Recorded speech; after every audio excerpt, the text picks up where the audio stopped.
자, 오늘의 성경 본문입니다. 잠언 6장 6절에서 15절입니다. 제가 먼저 봉독하겠습니다. 게으른 사람아, 계매에게 가서 그들이 사는 것을 살펴보고 지혜를 얻어라. 계매는 돈을 돕고 지혜를 얻고 지혜도 없지만 여름 동안 양식을 마련하고 추수 때에 먹이를 모아둔다. 게으른 사람아, 언제까지 누워있으려느냐? 언제 잠에서 깨어를 하려느냐? 조금만 더 자야지, 조금만 더 눈을 붙여야지, 조금만 더 팔을 베고 누워 있어야지 하면 내게 가난이 강도처럼 뒤덮이고 빈곤이 방패로 자란 용사처럼 달려들 것이다. 건달과 아기는 그릇된 말이나 하며 돌아다닌다. 그들은 눈짓과 발짓과 손짓으로 서로 신문하며 그 삐뚤어진 마음으로 항상 악을 꾀하며 싸움만 부추긴다. 그러므로 갑자기 닥쳐오는 재앙을 만나 순식간에 망하고 회복되지 못한다. 오늘 설교 제목은 미루는 마음, 새로운 시작입니다. 안식일 관련 세 번째 설교입니다. 지난주는 큰 의미 없는 일을 최소화하고 또 어떻게 효율적으로 일할 수 있을 것인가를 고민해 보는 뜻으로 설교를 주제를 잡았었습니다. 오늘은 미루는 마음에 관해서 생각을 해보도록 하겠습니다. 오늘 내용은 책 두 권의 내용이 조금 반영이 됐는데요. 하나는 게으른 게 아니라 충전 중입니다 라는 책이 있고, 또 하나는 게으른 완벽주의자를 위한 심리학이라는 책이 있습니다. 자, 오늘의 질문을 드려보겠습니다. 자, 본인 스스로 게으르다고 생각하시는 분? 아니, 아무 손을 안 들어. 그럼 게으르지 않다고 생각하시는 분? 예, 한 분 계십니다. 다른 분들은 잘 모르거나 아니면 부끄러워서 손을 못 든다고 생각을 하겠습니다. 집에서 제 아내가 저를 부르는 별명이 있습니다. 네, 벼락치기의 황제입니다. 일을 얼마나 미뤘다가 순식간에 해치우면 자, 이런 별명이 붙었겠습니까? 게으르다는 말을 학문적으로 정의하는 것은 어렵겠지만 제 나름대로 하는 말이 있습니다. 일을 미룰 수 있는 대로 최대한 미루는 것, 이것을 저는 게으르다고 말합니다. 그런데 이런 정도로 게으르다고 하는 것은 우리 모두에게 해당된다고 생각합니다. 뭐 안 그런 사람도 있긴 합니다. 저기. 네. 개인적으로 게으르고 싶은 마음은 인간의 본성이 아닐까 합니다. 단지 인간 사회가 그것을 악으로 규정하고 허용하지 않을 뿐이고, 사실 우리는 게으르고 싶습니다. 우리는 사회적 욕구에 맞추어 살다 보니 부지런하게 살아가는 것이 아닐까 합니다. 오늘 본문은 잠언에서 선택을 했는데요. 잠언은 일반적으로 지혜로운 스승 또는 부모가 젊은이에게 하는 훈계입니다. 본문 내용도 마음에 새길 만한 좋은 내용입니다만 이 훈계 방식이 오늘 우리 문화에는 좀 적합하지 않은 부분이 있다고 느꼈습니다. 이런 방식의 훈계는 옛사람들에게는 일반적이고 보편적인 표현 방식이었을 텐데요. 요즘 젊은이나 자녀들에게 이런 식으로 훈계했다간 당장 꼰대라는 딱지가 붙고 다시는 대화하지 않으려고 할 것입니다. 옛 사람들의 지식 전달 방식이 갖는 한계를 감안하시고 좋은 뜻으로 읽어주시면 고맙겠습니다. 그럼에도 불구하고 현대 언어적 관점에서 볼 때 이 훈계에 몇 가지 문제점을 지적하지 않을 수 없습니다. 일단은 이성적인 설득이라기보다는 공포감을 조장합니다. 엄격한 가르침이라고 이해하려고 해도 11절 이하의 표현은 다소 과하다는 생각입니다. 조금 게으르다고 하니까 어떻게 표현해요? 가난이 강도처럼 들이닥칠 것이고 빈곤이 방패로 무장한 용사처럼 달려들 것이다. 엄청난 표현입니다. 건달과 악인까지 이제 들먹입니다. 게으른 사람은 이렇게 비유하는 거예요, 지금. 악하고 싸움만 부추긴다, 뭐 이런 식으로 다소 공포감을 조성하고 있습니다. 또 다른 문제는 비난적이고 명령적이고 억압적인 표현으로 읽힐 수 있습니다. 듣는 사람이 좀 불편하게 느낄 수 있고 상처를 받을 수도 있습니다. 이런 식의 현대적으로 만약에 표현한다고 한다면 관계를 망칠 수도 있습니다. 게으른 사람아 가서 개미한테 좀 배워라, 뭐 이런 식으로. 그리고 갑자기 닥쳐오는 재앙을 만날 것인데 망하고 회복되지도 못할 것이다, 이런 표현을 하는데, 네, 조금 어떻게 성경을 이렇게 잘 읽어가는지는 좀 잘 모르겠습니다. 살짝 불편한 면이 좀 있었습니다. 그리고 게으르다는 것을 나쁘다고만 말을 하고 있지, 실제로 치료나 회복이 필요한 심리적 문제일 수 있다는 것은 간과하고 있습니다. 무조건 악으로 규정하고 잘못되었다고만 얘기를 하고 있습니다. 그래서 오늘 설교는 조금이라도 이러한 마음을 좀 극복하는 데 도움이 되기를 바라는 마음으로 우리는 왜 일을 미루려고 하는지에 대한 마음과 이것을 극복하기 위한 방법을 조금 살펴보려고 합니다. 앞서 언급한 바와 같이 일을 미루는 것으로 따지자면 이 세상에 해당되지 않을 사람은 거의 없을 겁니다. 저기 한 분 빼고요. 도대체 우리는 일을 왜 미룰까요? 몇 가지 이유로 한번 정리를 해봤습니다. 일단 일이 너무 많습니다. 우리가 할 일이 너무 많아요. 그래서 우선순위에 밀리는 경우가 있습니다. 이것이 게으른 것으로 판단될 수 있습니다. 이럴 때는 일의 우선순위를 좀 잘 정리하고 필요하지 않은 일은 조금 줄여야 하지 않을까 이렇게 생각합니다.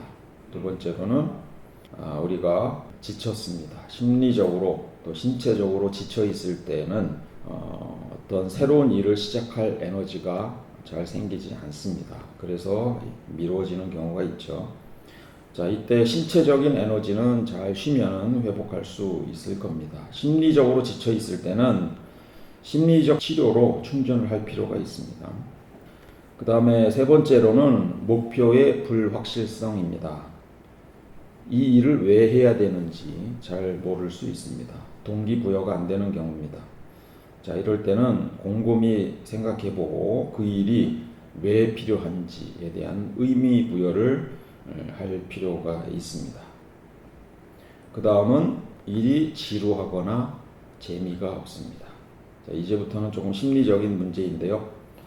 해야 하는데 하기 싫은 거죠. 재미없어요. 자, 이럴 경우에 오늘 본문 말씀이 딱 깁니다. 이 부분은 조금 이따 조금 더 자세히 다루도록 하겠습니다. 그 다음 문제는 실패에 대한 두려움이 있습니다. 어떤 일을 잘 해낼 자신이 없어서 두렵고 그래서 시작 자체가 어려울 수 있습니다. 성공에 대한 강박감이나 혹은 완벽하게 일을 해야 한다는 생각이 오히려 일을 시작을 하는 것을 방해하는 경우가 있습니다. 사실 이 마음은 일을 미룬다기보다는 시작하기 어려운 마음이라고 해야 더 맞을 것 같습니다. 자, 이 마음에는 좀 극복할 방법이 있다고 생각을 하는데요. 저는 간단하다고 생각을 하지만 일을 시작하면서 너무 잘하려고 하면 안 된다.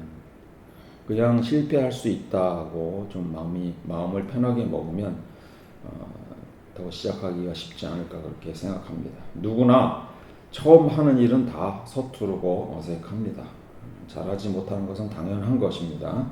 처음 하면서 남들이 수십 년 동안 해오던 것처럼 해내는 것이 오히려 이상한 일입니다. 이것을 인정하고 당연히 실패할 가능성이 높겠지만 그러나 여기서 배울 것은 배우고 다음에 같은 실패는 하지 않을 거라는 마음을 가지면 되지 않을까 싶습니다. 그 다음은 이 반대예요. 성공에 대한 두려움입니다. 성공했을 때 따라오는 기대감이나 책임감이 두려워지는 경우가 있습니다. 이건 제 경우인데요. 제가 중학교 1학년 때 영어 시험을 봤는데 처음 시험을 너무 잘 본 거예요. 거의 만점을 받았어요. 그래서 그때 생각은 좋다가 아니라 두렵다 합니다. 영어가 이렇게 쉬운 거였어? 앞으로 그냥 잘하면 되겠네가 아니라 내가 왜 이렇게 시험을 잘 봤지? 이거 내 위치가 아닌데 앞으로 계속 잘 해낼 자신이 없는데 이런 생각이 드는 거죠. 그러니까 그 다음 시험에 어떻게 해요? 공부를 대충 하는 거죠. 등수가 뚝 떨어지더라고.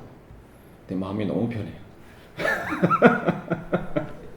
네. 아, 이게 내 자리야. 뭐 나는 이 위치가 딱 좋아. 뭐 이런 안정감이 드는 거죠. 이게 성공에 대한 두려움입니다. 그 자리를 지킬 자신이 없는 거예요. 그래서 열심히 안 합니다. 그 다음에 이제 낮은 자기 통제력입니다.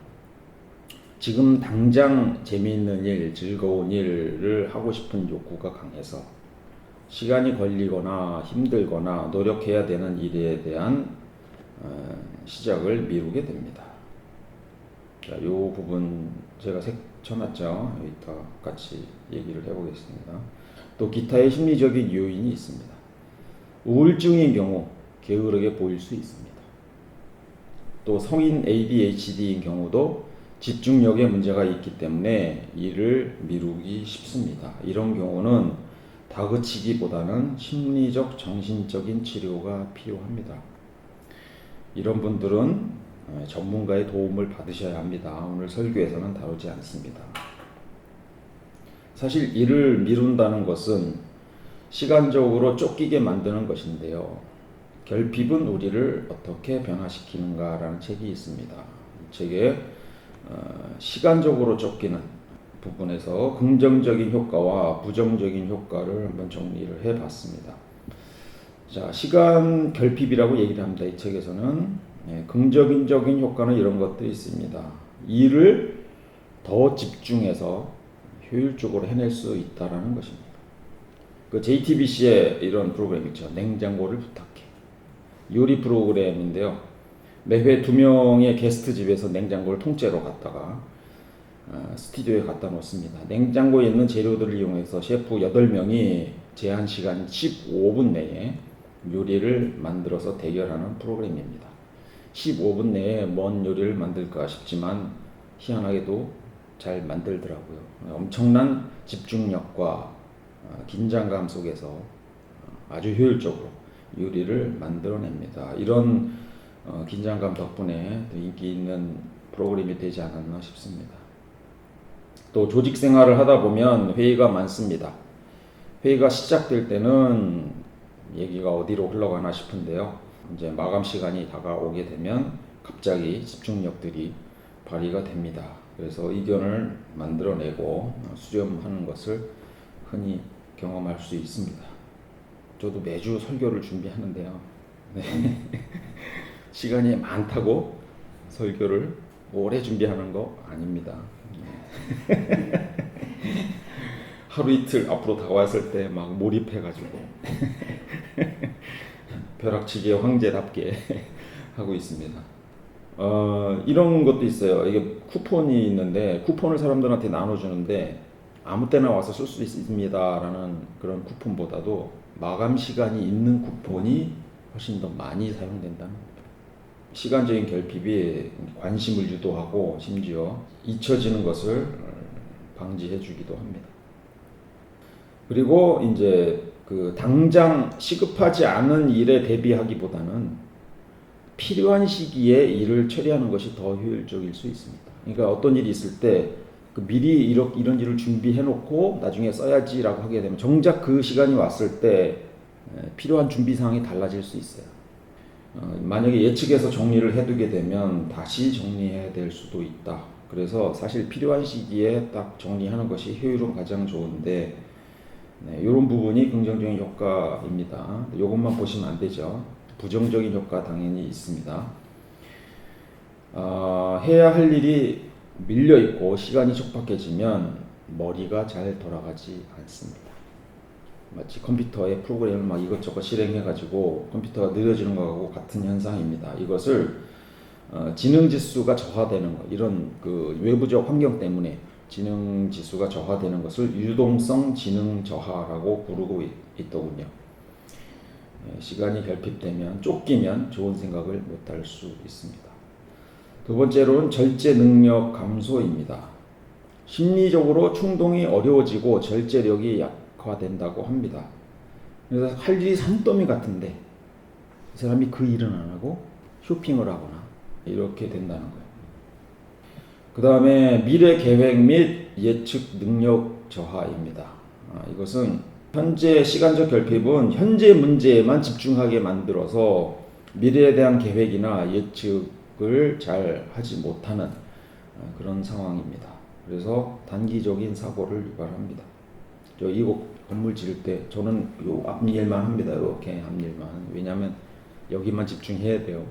다른 생각을 잘 못하는데 또 옆에서 지켜보는 사람은 여러 가지 코치를 많이 합니다.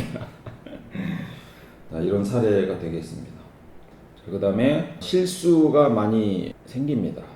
그리고 문제가 점점 복잡해질 수 있어요. 마감 시간이 임박해서 그 일에 과도하게 시간을 투자하는 것이 단기적으로는 생산성을 높이기는 하지만 장기적으로는 더 많은 실수와 비효율을 초래할 수 있다는 것이 부정적인 효과가 되겠습니다. 자, 그렇다면 어디까지가 정상 범주이고 어디서부터가 문제일까요? 그 경계는 명확하지 않지만 대략적인 기준은 그 행동이 우리의 삶에 부정적인 영향을 미치느냐 아니냐로 판단할 수 있습니다. 자, 반복성과 만성성입니다. 정상적인 범주라면 어쩌다 한번 미룰 수 있습니다, 일을. 그런데 문제는 어디서 시작합니까? 습관적으로 계속 미루는 것, 거의 모든 중요한 일을 미루는 것, 그리고 이런 패턴이 계속 지속되는 것, 이것은 문제일 수 있다. 그 다음에 부정적인 결과가 나타납니다. 정상적인 범주라면 일을 미루긴 했지만 그래도 어떻게 해내고 맞춰갑니다. 그런데 만약에 과제 제출해야 되는데 제출을 못하거나 어떤 일을 마감 기한을 넘기거나 이런 경우가 되면 반드시 페널티가 있죠. 실제 금전적인 손실이 발생하는 경우도 있습니다. 자, 경제적인 문제도 발생할 수 있습니다.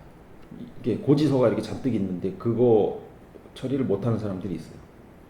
계속 미루고 그 연체료가 붙거나 또 신용 등급까지 문제가 생깁니다. 실제로 건강검진이나 병원 약속을 잡아서 검진을 해야 되는데 이런 일들도 미룹니다. 자, 그리고 약속을 지키지 않거나 책임을 회피하고 그래서 타인과의 관계에 금이 가는 경우가 생깁니다. 그 다음 심리적 고통 문제가 있습니다. 정상적인 범주라면 이 일을 미루게 되면 어떻게 돼요? 약간 불편하죠. 후회감도 있고. 그러나 정상적이라면 그것이 또 극복됩니다. 마음 잡고 해야지 그러고 이제 합니다. 그런데 문제는 자, 이런 그 자책감이나 후회 이런 것들이 그런 느낌이 생기는데 그걸로 이게 지속적으로 반복이 되니까 자기 자신을 비난하게 되고 이로 인해서 심하게 죄책감을 느끼지만 정작 일은 또 안 합니다. 그게 악순환이 되는 거예요. 계속 자기 일을 비판하면서 일은 안 해요. 그 다음에 스트레스와 불안이 있을 수 있습니다. 미룬 일에 대한 생각으로 계속 스트레스를 받는 거예요. 잠도 못 자고 집중이 안 됩니다. 또 이것으로 무기력해지고 삶의 만족도가 떨어지고 우울 증상까지 보일 수 있습니다. 게다가 낮은 자존감이 문제가 됩니다. 스스로를 심판하는 거죠. 나는 게으르고 무능하고 이런 식으로 자기를 스스로 낮추는 이런 생각을 하게 됩니다. 또 회피를 하게 됩니다. 일을 미루는 것은 사실은 회피의 일종이긴 한데 결국에 그래도 해내면은 문제가 안 되는데 이게 어떤 실패에 대한 두려움이라든지 또 아예 새로운 도전에 대한 이런 중요한 기회인데도 이것을 회피하게 되고 그렇게 되면 삶의 영역이 점점 축소가 되면 내가 할 수 있는 일들이 점점 없어지게 됩니다. 그래서 이렇게 일상생활에 문제가 되고 심리적으로 문제가 되기 시작하면 이거는 정상 범위에서 조금 벗어나 있다라고 생각할 수 있습니다. 자, 오늘 저는 여러 가지 이렇게 요인들 중에서 앞서 언급했던 낮은 자기 통제력, 그러니까 지금 당장 즐거운 일, 스마트폰 보는 거라든지 그냥 휴식하는 거라든지 이런 걸 하고 싶은 욕구가 강해서 시간이 걸리거나 노력해야 하는 일에 대한 노력을 미루는 이런 낮은 자기 통제력에 대해서 조금 더 살펴보려고 합니다. 왜냐하면 저에게 있어서 일을 미루는 가장 큰 요인이 이겁니다. 그래서 다른 분들도 혹시 비슷하지 않을까 해서 요거를 중점적으로 좀 정리를 해봤습니다. 자, 게으른 게 아니라 충전 중입니다 라는 책의 한 사파입니다. 뭐 하고 있어요? 이제 과제가 주어져 있어요. 대학생인데 근데 과제 하기 싫어. 그러니까 어떻게 생각해요? 과제 앞에 놓고 딴 생각하죠. 영어 공부도 하고 전시도 보고 여행도 가야지 그러고 있는데 막상 과제가 끝나면 아무것도 안 합니다. 이런 경험 있으시죠? 네, 저도 많습니다. 학창 시절 때 시험이 있을 때 공부를 열심히 해야 되는데 공부해야 할 책은 손에 잘 안 잡힙니다. 네, 봐야 할 책은 손에 안 잡히고 다른 책만 잡힙니다. 그런 책만 열심히 읽고요. 근데 재밌는 것은 여기 그림에 나온 대로 시험이 끝나면 더 이상 그 책도 안 본다는 거예요. 시험이 끝나면 영화도 보고 헬스장에서 운동도 하고 여행도 가고 막상 시험이 끝나면 아무것도 하지 않습니다. 무슨 말이냐 하면 내가 그 책을 진짜 읽고 싶어서 읽은 것이 아니라 정작 해야 할 공부를 회피하고 싶어서 그랬던 것입니다. 공부라는 부담스러운 일을 시작하기 어려워서, 시작하기 싫어서, 내 뇌에 고통을 주는 그런 일들을 피하고 싶어서 그랬던 것입니다. 이 지점에서 우리는 흔히 착각하기 쉽습니다. 내가 어떤 일을 하고 싶고 열심히 집중해서 하는 것이 사실은 내가 어떤 일을 피하고 싶어서 그럴 수도 있지 않을까 생각해 볼 필요가 있습니다. 이런 사례는 많죠. 집중해서 일을 해야 할 때 갑자기 책상 정리를 막 합니다. 네. 급하지도 않은 막 정리, 파일 정리, 뭐 책상 정리 딱 갑자기 청소하고 막 네. 게임을 시작했는데 멈출 수가 없지요. 멈출 수 없습니다. 유튜브를 보기 시작했는데 멈출 수 없습니다. 손은 계속 올라가고 있습니다. 네. 자, 진부한 사람 얘기도 있습니다. 요즘 이것을 클리셰라고 부르더군요. 예를 들면 이런 겁니다. 2022년 JTBC의 사건 반장이라는 프로그램에서 방영된 사건인데요. 한 남자가 행정고시 5급 공무원에 합격한 뒤 몇 년간 자신을 여러 가지로 뒷바라지 해주던 여자친구에게 이별을 통보한 사건입니다. 여러 가지 측면으로 비난이 가능할 텐데요. 저는 이렇게 해석할 수도 있다고 봅니다. 이 남자가 자신의 스트레스 많고 어려운 상황을 회피하기 위한 수단으로 이 여자를 만났을 수 있다는 것이죠. 그러니 합격한 후에는 고통의 원인이 없어진 것이고 그런 상황에서 다시 보니 이 여자가 도저히 매력적으로 느껴지지 않은 것이죠. 본인도 몰랐을 수 있고 당연히 여자친구는 더욱더 몰랐겠죠. 어려운 상황에서 함께하면 더 사랑이 커질 줄 알았는데 이 남자에게 있어서 이 여자는 정신적인 회피 수단에 불과했던 것입니다. 자, 이런 상황을 극복하기 위해서는 어떻게 해야 할까요? 자, 게으른 완벽주의자를 위한 심리학에서 회피를 극복하는 감정 기술 부분을 좀 정리를 해 보았습니다. 이 책은 심리학 책이라 기독교적으로 제가 조금 각색을 해서 정리를 해 보았습니다. 여러 가지가 나오는데 그 중에서 몇 개만 좀 정리한 것이고요. 여기에 보면 가장 효율적인 게 이 5분 규칙이라는 게 있습니다. 요거는 사실 우리가 어떤 일을 미룬다는 것에 있어서 가장 어려운 지점이 뭐냐면 그 일을 시작하는 거예요. 자, 시작이 반이다라는 말이 있죠. 어떤 일이든 시작하기가 가장 어렵다는 뜻입니다. 하기 싫은 일이 있다면 딱 5분만 해보고 다시 결정하겠다고 마음 먹는 겁니다. 5분 후에 이 일을 계속할지 멈출지 그때 다시 결정하자라고 생각하고 시작하는 거예요. 대부분은 5분이 지나면 관성에 의해서 그냥 계속 더 하게 된다고 합니다. 그러니까 처음에 내가 이걸 완수해야 돼 라는 마음에 큰 부담을 가지고 시작하는 것이 아니라 딱 5분만 해보자. 그리고 하기 싫으면 그만하지 뭐 라고 시작을 하는 겁니다. 일을 쉽게 시작해야 한다는 것입니다. 두 번째는 일을 쪼개는 것입니다.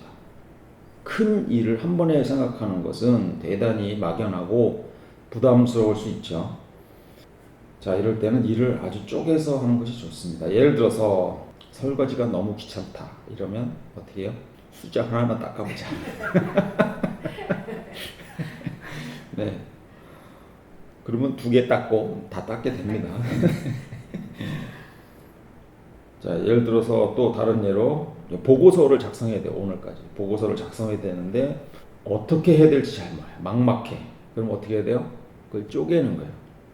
자, 일단 순서만 잡아보자. 이렇게 순서 잡았으면 그럼 한번 뭐 데이터 수집하는 부분만 써보자. 서론만 써보자. 이런 식으로 일을 쪼개가지고 나누어서 하게 되면 훨씬 일을 진행하기 쉽고 완성하기도 쉽게 됩니다.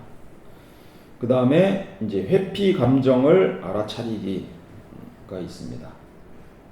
힘든 일을 미루고 회피하려는 경향이 있죠. 근데 사실 우리가 정말 피하고 싶은 것은 일 자체가 아니라 그 일을 하면서 생기는 불편하고 힘든 감정입니다. 그래서 지금 그 일 말고 딴짓이죠. 내가 지금 하고 있는 이 딴짓이 진짜 중요한 일이 아니라 하기 싫은 일을 회피하기 위한 수단으로 하고 있다는 것을 깨우치는 것입니다. 내가 지금 왜 책상 정리를 하고 있지, 청소를 하고 있지라고 스스로에게 질문을 던져보시고 이럴 때 하나님을 좀 찾아보셔도 됩니다. 하나님, 저는 왜 여기 이 시점에서 청소를 꼭 해야 할까요? 진짜 해야 할 일에서 도망하고 있는 것은 아닐까요? 이런 식으로 한번 질문을 던져보시면 좋을 것 같습니다. 자신에게 또 충분한 능력이 있음을 깨닫기가 있습니다. 사실 우리는 아직 겪어보지도 않은 어떤 어려움에 대해서 미리 상상하고 겁을 먹고 그 일을 피하려는 경향이 있습니다.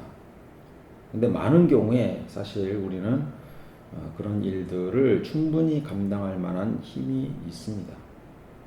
내가 가진 기술이나 뭐 여러 가지 여건, 부족하다면 주변 사람들의 도움이 있을 수도 있고 또 하나님께 기도해서 우리가 용기를 얻을 수도 있고 이런 여러 가지 요인으로 우리가 스스로 생각하는 것보다는 훨씬 더 일을 잘할 수 있다는 그런 믿음을 갖는 것이 중요할 것 같습니다. 그 다음에 자, 부정적인 자기 대화 줄이기가 있습니다. 나는 못해.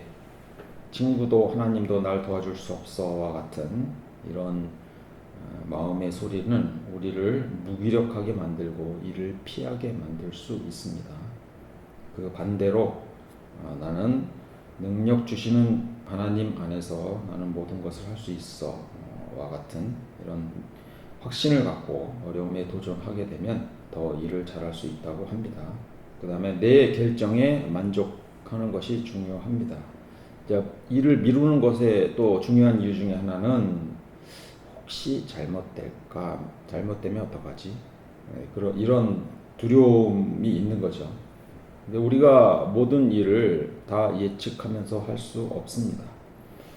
우리에게 주어진 역할은 이런 완벽한 길을 다 예측하고 알아내는 것이 아니고 우리에게 주어진 일을 최선을 다해서 해내는 것입니다. 진인사 대천명이라는 말이 있죠. 내가 할 바를 다 하고 나서 하나님께 그 결과를 온전히 맡긴다는 생각으로 일을 하시면 됩니다. 그 결과에 대해서 잘못됐다고 스스로 크게 비난할 필요 없습니다.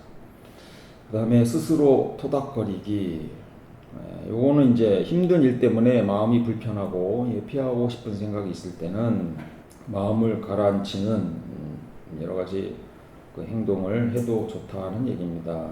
찬양을 부른다거나 기도를 한다거나 또 따뜻한 차를 마시면서 휴식을 한다거나 이런 것들도 도움이 된다고 합니다. 자, 오늘 본문을 한번 다시 살펴보도록 하겠습니다. 이제 긍정적인 해석을 하겠습니다.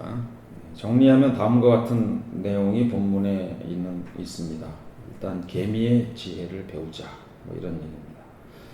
자발적이고 주도적으로 미래를 대비하자는 뜻으로 해석할 수 있습니다. 두 번째로는 이제 공포감을 살짝 조성하긴 합니다.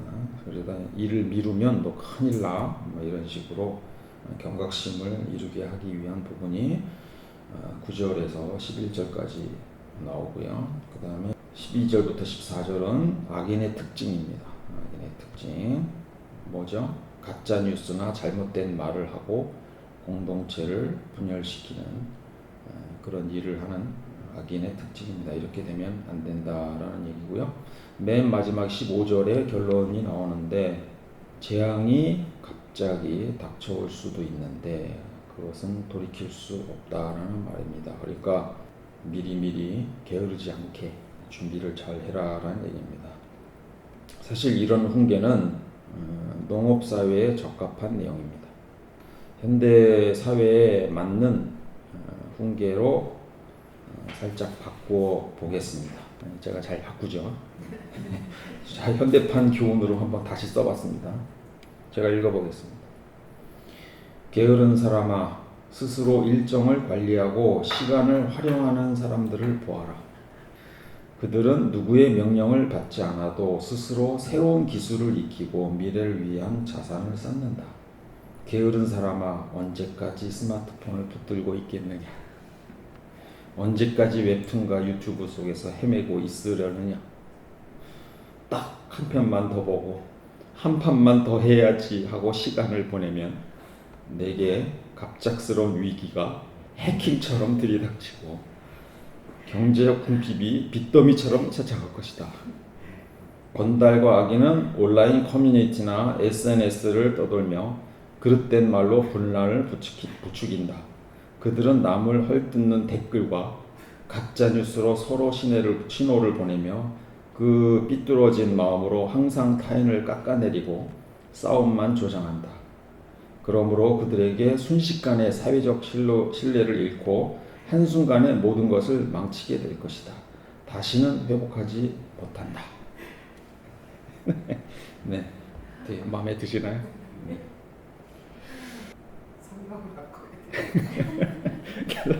성경을 바꿀까요? 네. 자, 오늘 우리는 미루는 마음의 여러 가지 면을 살펴보았습니다. 그 마음은 단순히 게으름이 아니라 때로는 피하고 싶은 감정 때문이고 때로는 실패나 성공에 대한 두려움 때문입니다. 우리는 마감에 쫓길 때에만 집중하는 벼락치기에 익숙해져 있지만 조금 더 미리 준비하는 마음의 자세가 필요하지 않을까 생각합니다. 새로운 시작을 위한 변화는 스스로를 자책하거나 다그치는 것에서 오지는 않습니다. 우리가 미루는 마음의 실체를 잘 들여다보고 파악을 하셔서 인정을 하셔야 됩니다. 그 마음을 내려놓고 성찰함으로써 시작할 수 있다고 봅니다. 오늘 우리에게 필요한 것은 더 잘해야 한다는 압박감이 아니라 최선을 다해본다는 마음입니다. 그리고 그 결과를 담대하게 받아들이는 넉넉한 마음이 필요합니다. 이제는 조금만 더 미루자라는 마음 대신 주님의 은혜를 의지하며 오늘 실천사항 중 5분이라도 우선 해보자 라는 마음으로 일단 시작하는 용기를 갖기를 소망합니다. 하나님께서 주시는 평안과 용기를 가지고 오늘도 맡겨진 작은 일부터 성실히 감당하며 그분께서 이끄시는 새로운 시작을 경험하는 여러분이 되시기를 주님의 이름으로 축복합니다. 기도하겠습니다.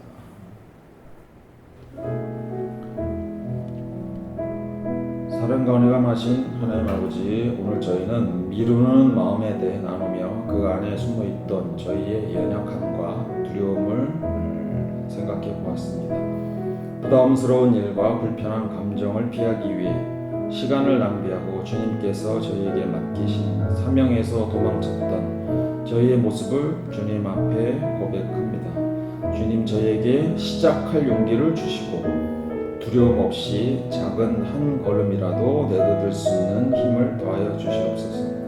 불안과 염려 대신 주님이 주시는 평안을 구하게 하시고 완벽주의의 짐을 내려놓고 우리 주님의 은혜를 의지하게 하옵소서. 저희가 어떤 일을 해야 할지 분명히 알게 하시고 그 일을 통해 주님께 영광 돌리는 삶을 살게 하옵소서.